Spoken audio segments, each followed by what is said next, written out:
Assalamualaikum warahmatullahi wabarakatuh. Bismillahirrahmanirrahim. Wassalatu wassalamu ala Rasulillah Sayyidina Muhammad ibn Abdillah wa ala alihi wa sahbihi wa man tabi'ahu ila yaumil qiyamah. Amma ba'du.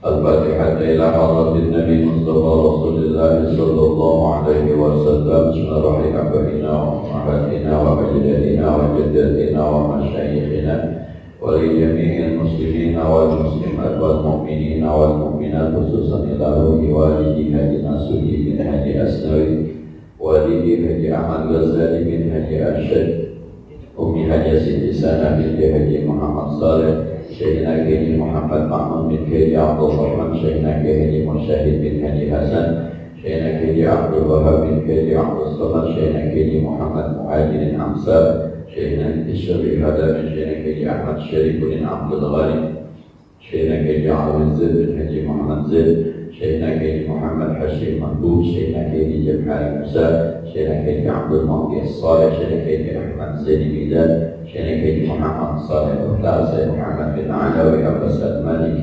Al-Fatihah. A'udzubillahi minasyaitonir rajim. Bismillahirrahmanirrahim. Alhamdulillahi rabbil alamin, arrahmanir rahim, maliki yaumiddin. Iyyaka na'budu wa iyyaka nasta'in. Ihdinas siratal mustaqim. Siratal ladzina an'amta 'alaihim ghairil maghdubi 'alaihim waladdallin. Wa liwalidayya warhamhuma kama rabbayani shaghira. Amin.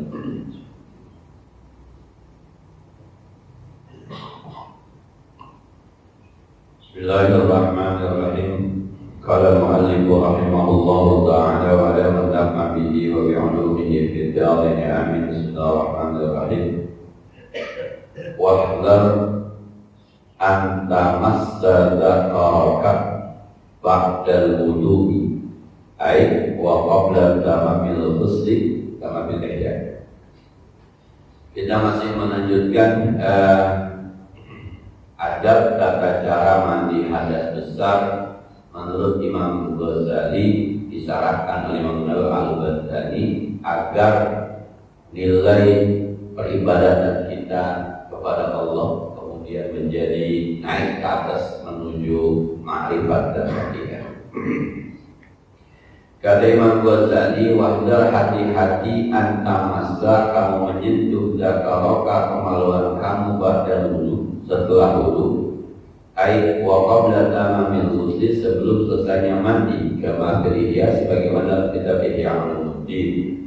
Fa in asabat yaduka fa'idul wudu'a, kalau menyentuh tanganmu akan kemaluanmu sebelum mandi, sesudah wudu, maka ulang wudunya. Kita kan sudah bicara bahwa sebelum mandi hadas disunahkan berwudu. Nah, kalau habis berwudu mau mandi kemudian tersentuh kemaluan kita, laki atau perempuan, maka disunahkan diulang wudunya. Ada wudunya batal. Nanti ada perbedaan pendapat. Wa hadza muwafiqun Ibnu Hajar, ini sesuai dengan pendapat Imam Ibnu Hajar. Wa hadza zahirun, ini jelas li ajil khuruj min al-khilaf, supaya kita keluar dari perbedaan pendapat min adami indirajil asghar fil akbar, pada meniadakan masuknya yang kecil pada yang besar. Dan kalau pakai logika begini Pak, wudu menghilangkan hadas kecil, mandi menghilangkan hadas besar. Wudunya mapan, kalau kata orang Betawi, wudunya mapan. Kalau yang besar diangkat, mestinya yang kecil ngikut. Kalau kecil diangkat, yang besar nggak ngikut. Ini kan ada beban kecil, namanya gelas kita. Yang besar adalah meja. Kalau mejanya diangkat, gelasnya ngikut. Kalau gelasnya diangkat, mejanya nggak ngikut. Emang kenapa kalau orang udah wudu kemudian mandi hadas megang kemaluan dibilang batal? Kan proses pengangkatannya sedang berlangsung. Ini masalahnya, apakah yang kecil masuk ke dalam yang besar atau tidak, berdiri sendiri, itu masalah. Maka pertama-tama kata Imam Ghazali di terjemah, kalau bisa mode bakarin aja supaya kita keluar dari perbedaan pendapat ulama. Jadi kalau kita anggap batal kemudian kita wudu, aman tuh. Mau dibilang diangkat kecil, enggak yang gede, diangkat gede, ikut yang kecil, udah nggak masuk tuh. Beres sama wudu lagi. Tapi kata Kiai Iblas Ronoman, ya kalau gitu jangan ngaji. Kalau yang begitu mah jangan ngaji, ya pasti begitulah emang asalnya. Cuma masalahnya logikanya, kalau hadas besar dikerjakan, apakah hadas kecil include di dalamnya? Kalau hadas kecil mah hadas besar pasti di luar. Nah, bapak ibu mandi hadas besar, wudhu sebelumnya, lagi mandi kemudian memegang kemaluan atau kentut, lagi mandi, mandinya belum selesai. Berarti kan proses pengangkatan hadas besarnya belum selesai. Mestinya wudhunya tidak batal kecuali kentutnya setelah selesai mandi. Nah, jadi paham ya? Nah, kalau pendapat ulama ini, maka ada orang bertanya, Ustaz, apakah kalau udah mandi hadas besar masih harus wudhu lagi, walaupun kita awalnya tidak wudhu? Ya kalau yang nanya orang awam, kita tinggal bilang, kalau ente di depannya wudhu, mandinya nggak megang-megang kemaluan, iya agak batal. Kalau megang kemaluan, batal. Itu supaya keluar dari perbedaan pendapat ulama. Tapi kalau ngaji nggak dalaman dikit, ya itu tadi proses pengangkatan hadas besar sedang berlangsung. Dan biasanya kalau yang gede diangkat, yang kecil nih. Nah,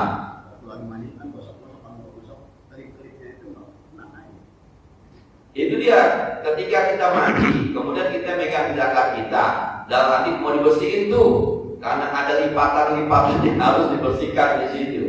Ya kalau anak muda kali lipatan yang mandinya sedikit, yang dua kan banyak lipetan ya. Kalau zaman tawadu aja tawadu. Nah, maka perlu dibersihin. Apakah megang kemaluannya batal, membatalkan wudhu, sementara proses pengangkatan hadas besarnya masih berlangsung, belum selesai. Dan yang diangkat yang besar harusnya yang kecil masuk ke dalam. Itu perbedaan pendapat ulama. Nah, Waqala al-Bujairimi, berkata Imam al-Bujairimi, walau ahdasa ba'dal wudu'i wa qabla al-ghusli la yundabu lahu i'adatuhu 'ala al-madhabat inda ramli. Kalau ada orang berhadas setelah wudhu dan sebelum selesai mandi, maka tidak disunahkan mengulang wudhunya menurut pendapat yang kuat di sisi Imam Ramli. Nah, jadi sebelum mandi wudhu, kemudian lagi mandi, belum terakhir mandinya kentut, nggak perlu diulang, sebab wudhunya nggak batal. Kenapa nggak batal? Lagi-lagi kan dia ada di dalam hadas besar, diangkat besarnya berarti kecilnya gitu. Lihatnya hadal wudhu la yubtilul hadas, sebab wudhu semacam ini tidak batal gara-gara hadas.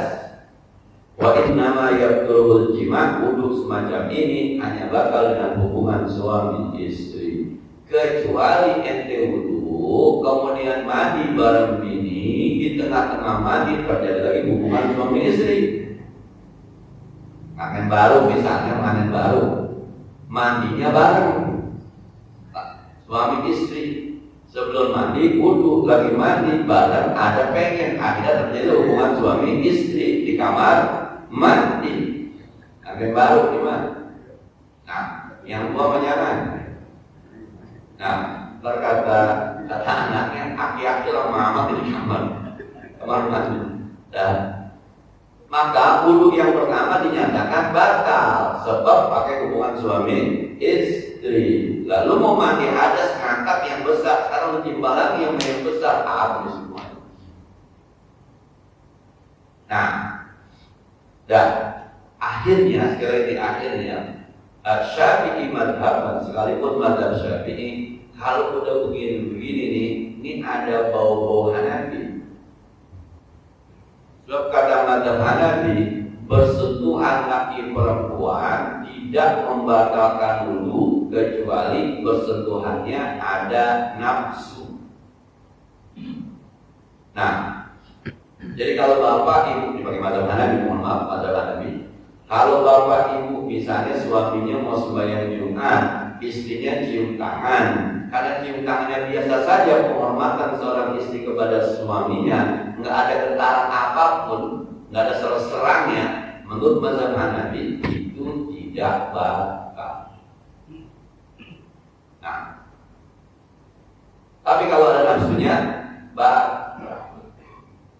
Tapi kalau di mazhab Ahmad bin Hanbal mau ada nafsu, nggak ada nafsu, pokoknya tidak batal.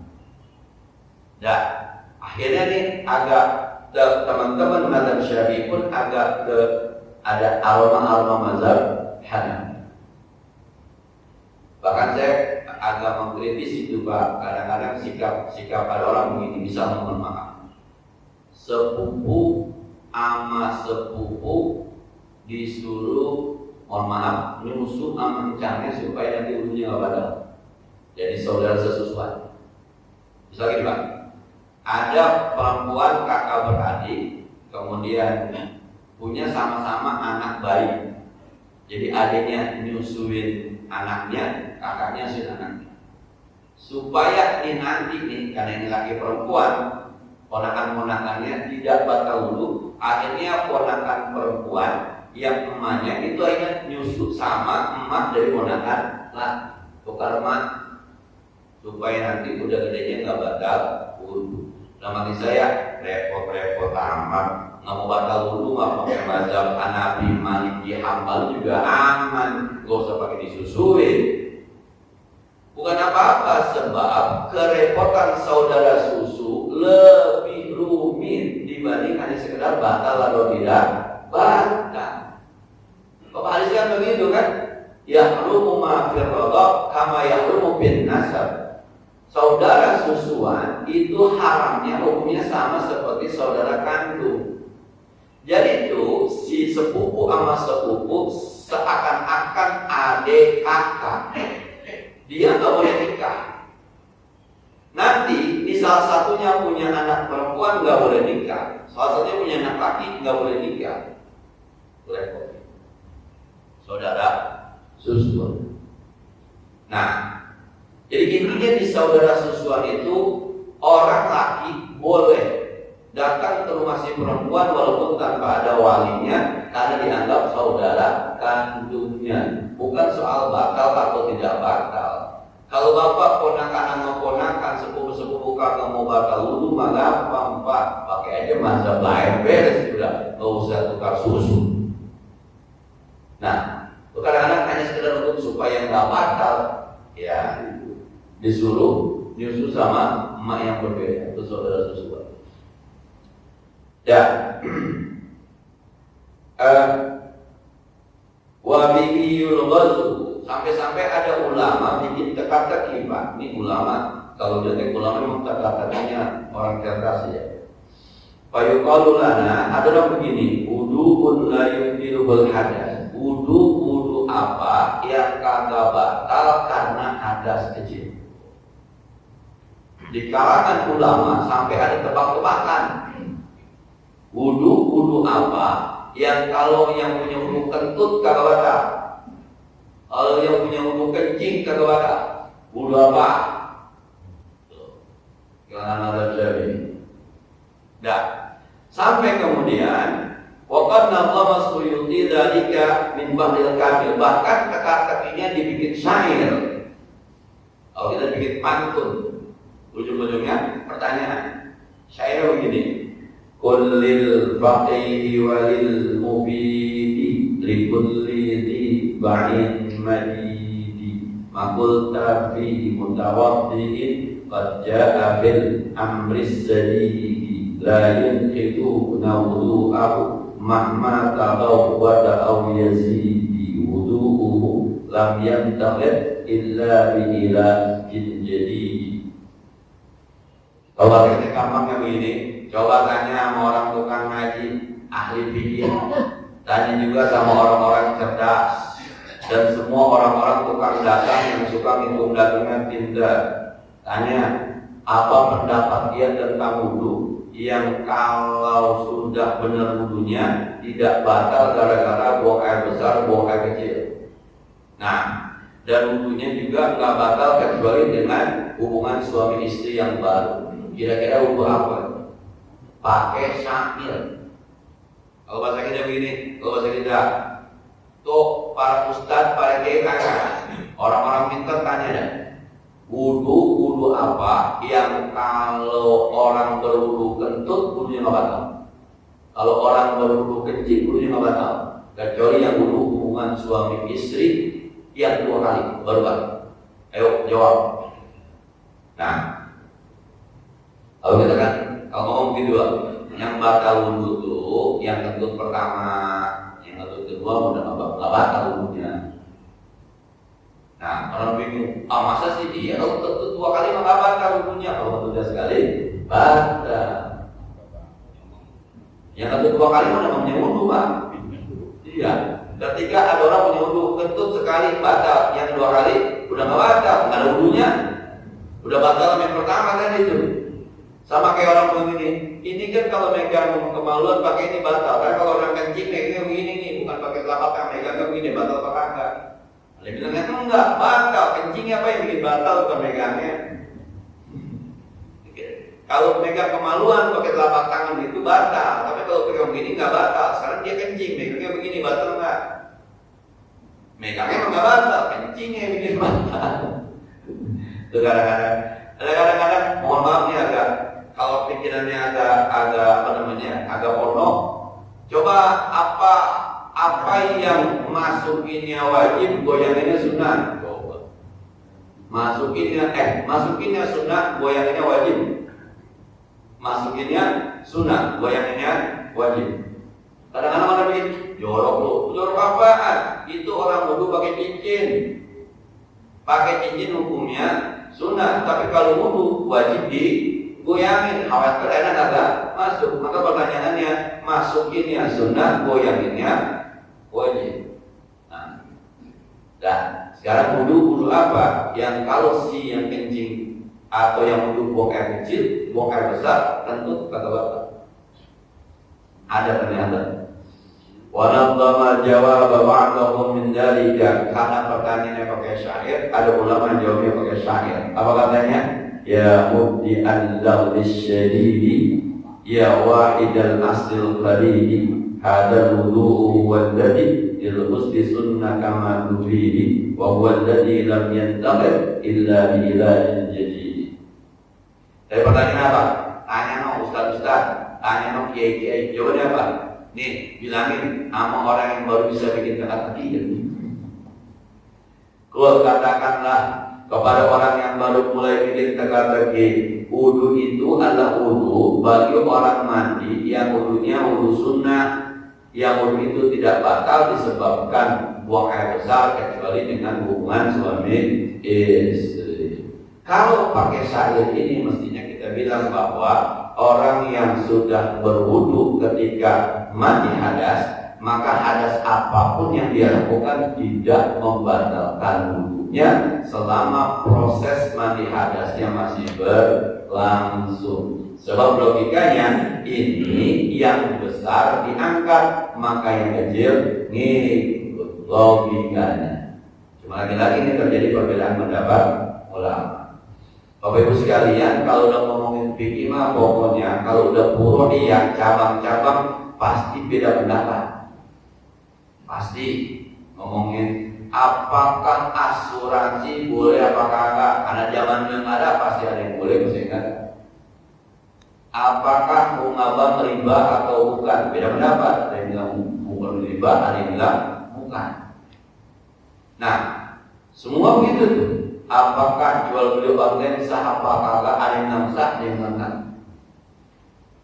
Nanti itu kan terjadi perbedaan pendapat tuh. Ulama berikutnya akan mentaji mana yang paling kuat.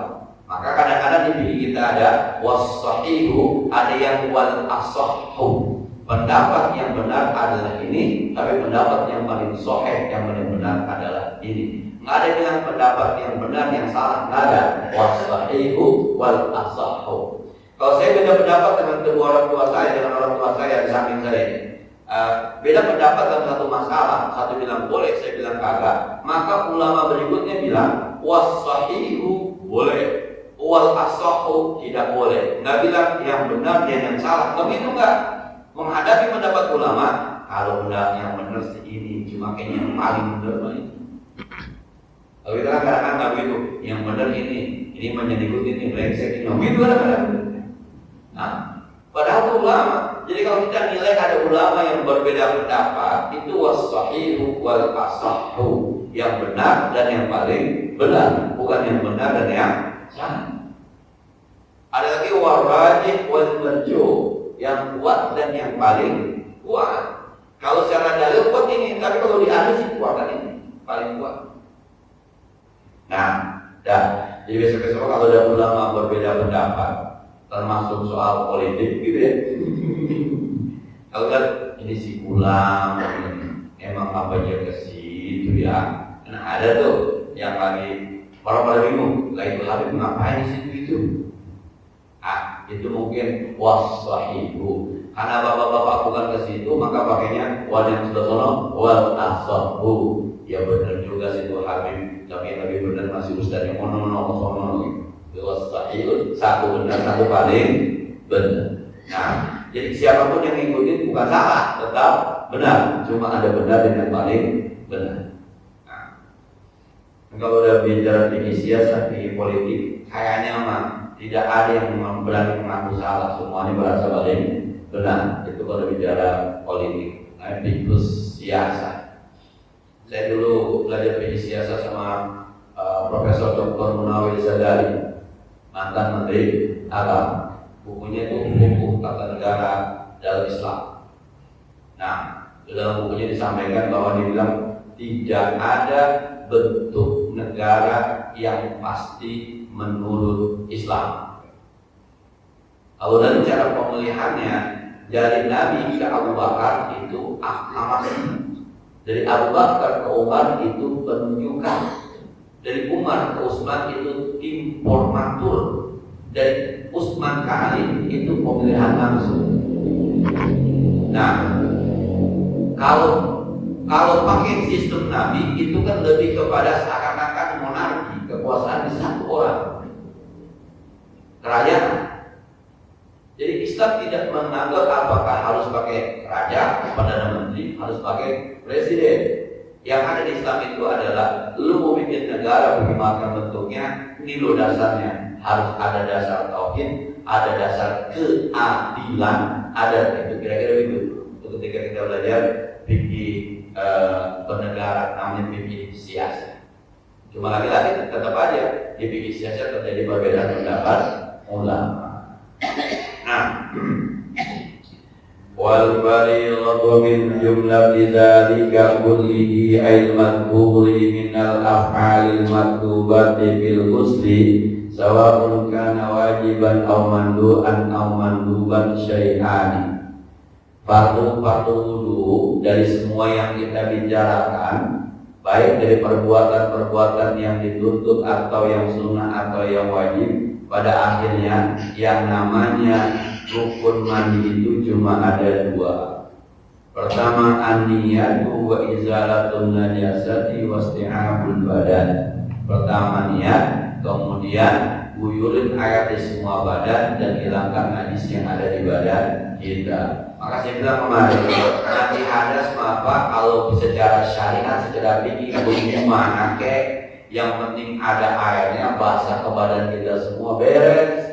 Itu kalau mau pakai cara yang penting salah.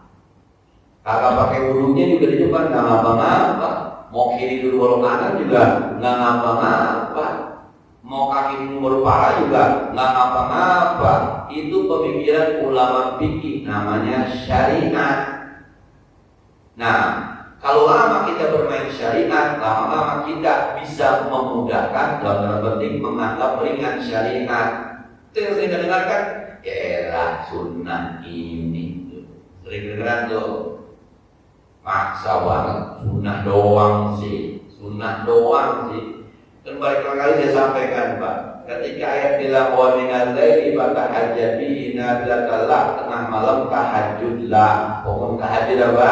Sunnah. Terus kita bilang sunnah ini. Karena kita balik pertanyaannya, yang menyuruh siapa?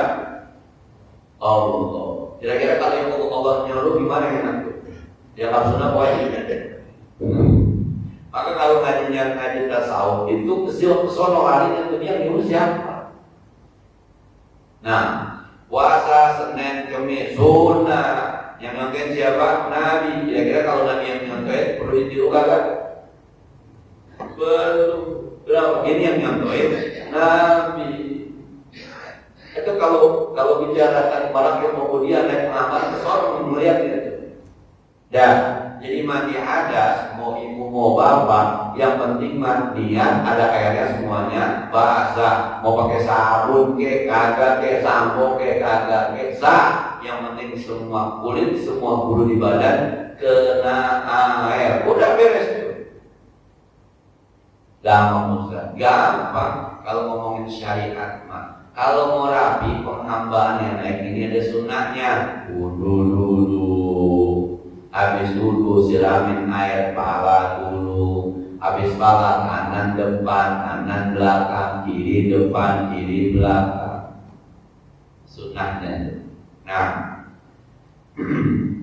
kemudian hatta syu'ur wal azfar bil ghusli, sampai kepada bulu-bulu dan kuku-kuku harus disiram dengan air. Wa amma idalatun najasah, adapun menghilangkan najis allati la tazulu awsafuha, yang kagak bisa hilang sifat-sifatnya, maka biwaslatin wahidatin, dengan sekali cuci, fa yasyatu lisatil ghusli fa yajibu qablahu, dia wajib dihilangkan sebelum mandi. Misal di badan bapak ibu ada najis yang kalau sekali siram kagak bisa hilang, termasuk sifatnya. Dulu Pak, kalau kita punya anak kecil kencing di tiga pandan, itu ada suka warna kuning terhilang. Nah, sekarang bapak mau mandi hadas. Sebelum mandi hadas, ternyata mohon maaf, di badan bapak itu ada air kencing, di paha misalnya. Terus sebelum mandi, siram dulu bersihin. Khawatir dia sekali siram ada warnanya kagak hilang. Sebelum mandi dipastikan yang kayak gitu tuh sudah bersih najisnya. Tapi amma idza dalat tilkal bidzalika, kalau sekali siram bisa hilang semuanya, fa idza wa qabla ghusli sunnatun, maka menghilangkannya sebelum mandi hukumnya sunnah. Idza wasala al-ma'u ila basyati bi ghairi taqlid, kalau air sampai ke badan kita tanpa dia bisa merubah jadi mutan najis. Dan begini Pak, kalau bisa mohon maaf ini ngayalnya di pala bapak ada kotoran burung, kemudian bapak mandi ada sebesar kepala dulu, seret, berarti kan air yang kena kotoran burung hukumnya najis. Jalan kemarin ini airnya berarti pipi jadi mutan najis terus ke badan. Tapi siraman yang kedua kan udah nggak ada nih, udah nggak ada, hilang tuh. Siraman yang kedua membersihkan yang pertama. Siraman yang ketiga lebih meyakinkan. Itu kalau najisnya hilang dengan sekali siraman. Tapi kalau najisnya tidak hilang, harus digosok-gosok gitu, maka bersihkannya sebelum mandi. Wa illa wajib, kalau nggak hilang maka wajib. Jadi sumastaswadal musanifu bayana arkanil wudu'i. Nanti kita lihat Imam Ghazali ternyata memasukkan sedikit tentang rukun-rukun wudu yang besok ketika kita bahas sedikit kita masukkan perbedaan pendapat ulama atau mazhab tentang anggota wudu. Sebagaimana biasa, Bapak Ibu yang ada pertanyaan dipersilakan.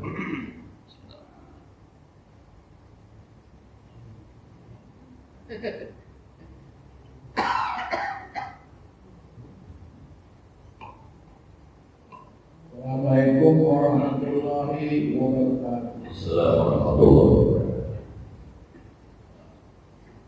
Saya memanfaatkan majelis ilmu ini. Kalau saya coba tanya. Nah, pertanyaannya kali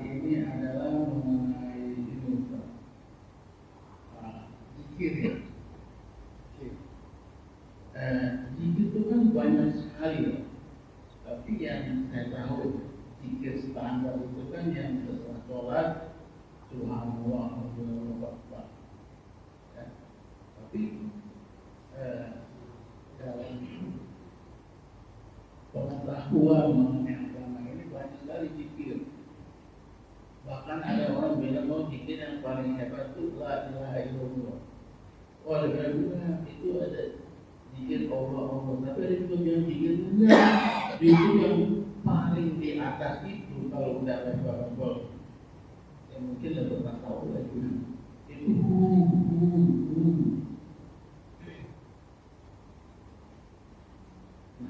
mohon penjelasan Ustaz. Sebenarnya bagi mungkin Ustaz kan bilang ada standarnya dari awam ke atas. Mungkin kalau awam zikirnya apa dulu, setelah kita nyaman dengan zikir-zikirnya mungkin berikutnya zikirnya apa. Ini dalam upaya untuk menerapkan mencari ridha Allah dulu. Itu satu hal. Pertanyaan satu aja. Nah, oke, ya kan tadi saya bilang yang mau nanya silakan nanya, jadi yang harus nanya. Nah, bicara zikir itu kata-kata dari zakara ya guru zikran. Zukuran artinya mengingat. Allah di Quran berfirman, "Fadkuruni adkurkum washkuruni." Ingatlah kamu kepadaku, maka aku akan ingat kepadamu. Nah ini pertama nih konsep awalnya di Quran. Kenapa ada namanya zikir? Jadi fadkuruni adkurkum. Sebutlah, ingatlah namaku, maka aku akan ingat. Maka kita memang disuruh berzikir. Zikir sholat kita itu kan sebenarnya sahabat melihat Nabi setiap habis sholat baca apa aja. Maka ada hadis-hadis itu dirangkai oleh ulama. Kata Nabi, siapa orang baca yang la ilaha illallah syarikalah 10 kali, Allahumma ajirni minan nar 7 kali. Siapa orang yang baca ayat kursi setiap sholat, maka antara dia masuk surga tinggal numpang mati, tinggal nunggu mati doang, asal mati langsung surga. Siapa orang yang habis baca Allahumma antas salam, Allahumma la mani'a lima a'taita, dari berserakan tuh hadis dikumpulkan oleh ulama tuh. Wah ini makanya harus dikumpulin orang-orang awam, murid-murid saya kagak tahu lama ngajinya. Maka muncullah zikir yang sama-sama. Sekarang ini kita ketahui hampir udah sama semua. Awalnya tuh di hadis ini hadis ini hadis ini. Berarti udah kok dibalik-balik nggak apa-apa. Cuma enak aja dengerinnya. Subhanallah.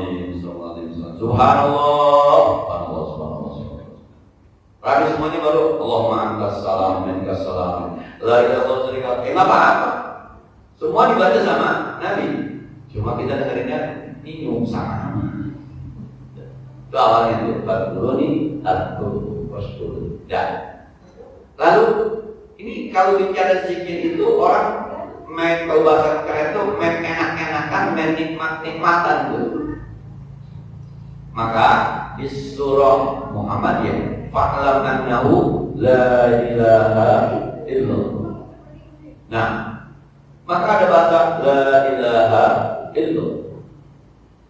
Itulah kemudian yang kalau kita tarik afdhul dzikri, paling afdhul dzikir adalah kalimat la ilaha illallah. Ternyata pada prakteknya ada orang yang merasa nikmat ketika ini dilambatin. La ilaha illallah, la ilaha illallah. Nyaman dia.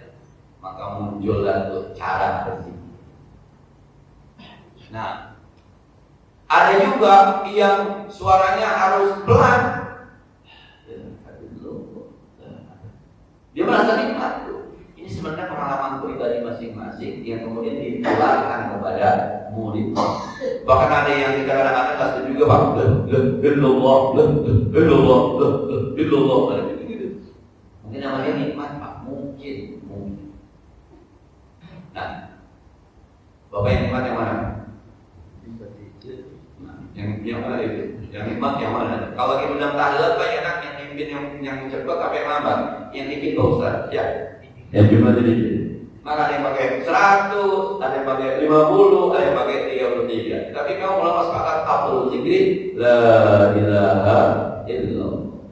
Jadi kalau ada al-amar arifin dalam subhanallah, memang ada ayatnya. Fasabbih isma rabbikal a'la. Bertasbihlah kamu memuji Tuhan kamu yang maha tinggi. Maka dengan subhanallah alhamdulillah wa la ilaha illallah. Alifah subhanallah walhamd. Semuanya berzikir semacam itu tidak lari dari memuji Allah, mensucikan Allah, mengagungkan Allah, supaya kemudian Allah ingat kepada kita. Cuma ada orang yang mencoba untuk mencari nikmat berzikir. Ada yang subhanallah, subhanallah bihamdi, subhanallahil azim, ada yang subhanallah bihamdi, subhanallahil azim, astaghfirullah, ada yang begitu ada. Nah, sekarang kita nikmati yang mana ketika nikmatnya yang mana? Ketika ada yang pribadi kan, saya juga Pak ada pikiran pribadi kalau Tuhan kasih bangun tahajud itu ada baca istighfar 100 kali, baca ya latif 300 kali, la haula wala quwwata 300 kali, selawat 100 kali.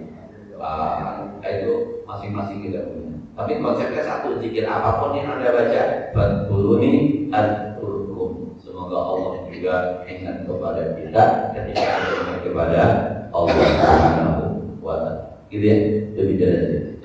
Nah. Assalamualaikum warahmatullahi Assalamualaikum. wabarakatuh. Kita membahas tatabur tadi. Ini kan pengertian kita selama ini yang tatabur itu, umpamanya kita bersentuhan dengan istri maupun kita membersihkan zakat kita. Yang kelihatan itu yang selama ini adalah telapak tangan. Telapak tangan ini kalau kita nempel membersihkan zakat kita, tapi itu batal. Tapi tadi disampaikan bahwa kalau kita begini itu nggak batal. Ini yang saya lagi masih mikir, berarti di sini kan tersentuh juga di tangan ini. Nah, itu apakah mutlak harus di telapak tangannya saja atau memang antara dari dua jari itu juga batal gitu. Terus yang kedua, kalau bersentuhan dengan istri, umpamanya cium tangan. Nah, cium tangan itu apakah telapak tangan yang ini yang batal atau memang atasnya tangan ini yang batal? Ini jadi kadang-kadang suka ada kawal gitu. Apakah begitu nempel kulit? Dengan kulit juga dianggap batal ya? Nah, saya kira itu besar perlu pertanyaan.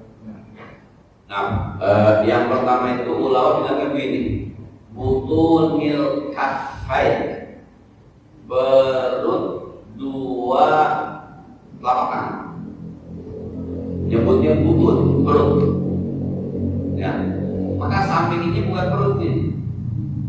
Maka pelimazhab Syafi'i ini, jadi kalau kita megangnya begini batal, tapi kalau begini batal, nggak batal. Maka kalau gatot tapi jangan begini, ini aja Pak. Kalian amplas ini, supaya lebih berat lagi. Ini nggak batal nih, khusus kemaluan. Tapi kalau butuh yang asal ya, butuh semua ini perut yang dibatal nih. Maka kalau perut ini kan termasuk perut pikirannya. Maka kalau megangnya begini nggak batal. Menurut ini ngaji Pak, pertanyaannya lu ngapain megang pakai begini? Iya, bahasanya di bahasa ini. Megang begini nih ngaji, kalau megang begini nggak batal. Pertanyaannya, lu ngapain? Sampai begini banget megangnya. Dari pakai aja taruh sapu tangan di atasnya. Lu genggam begitu kan sama aja. Ini mah kalau ngaji nggak batal. Jadi yang disebut butuh kafe. Ya, yang kedua, kalau kita istiqamah dengan mazhab Syafi'i, bersentuhan kulit apapun kepada istri hukumnya batal. Mau telapak kaki, mau telapak tangan, mau pundak kita tersentuh badan istri hukumnya batal. Itu kalau istiqomah dengan mazhab Syafi'i.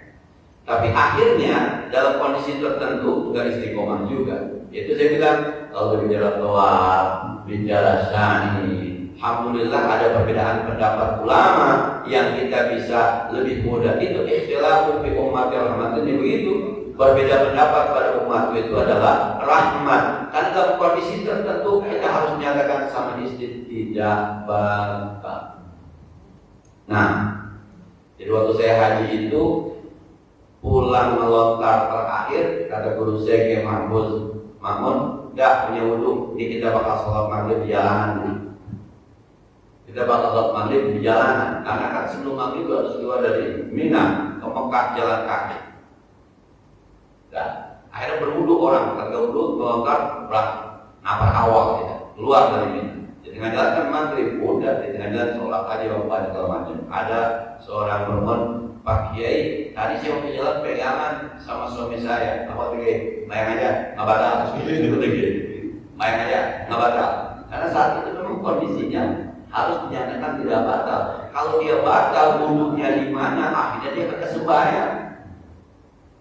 Sholat maghrib wajib, ulama sepakat, tapi batal bersentuhan ulama tidak sepakat.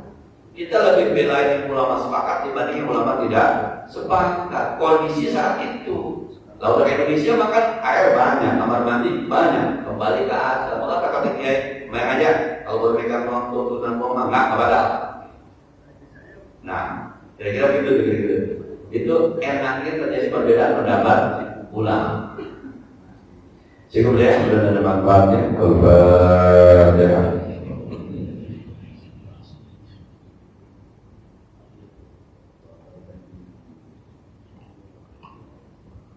اللهم صل وسلم وبارك وبارك على سيدنا محمد وعلى ال سيدنا محمد وانفعنا بما علمتنا وزدنا علما ينفعنا ربنا زدنا علما نافعا وفهما صيبا ولسانا ذكرا وقلبا شاكرا اللهم انا نعوذ بك من علم لا ينفع وعلم لا يشفع من جهل لا يشفع من دعاء لا يسمع نعوذ بك من هؤلاء الاربع صلى الله عليه وسلم محمد وعلى اله وصحبه وسلم والحمد لله رب العالمين. السلام عليكم ورحمه الله وبركاته.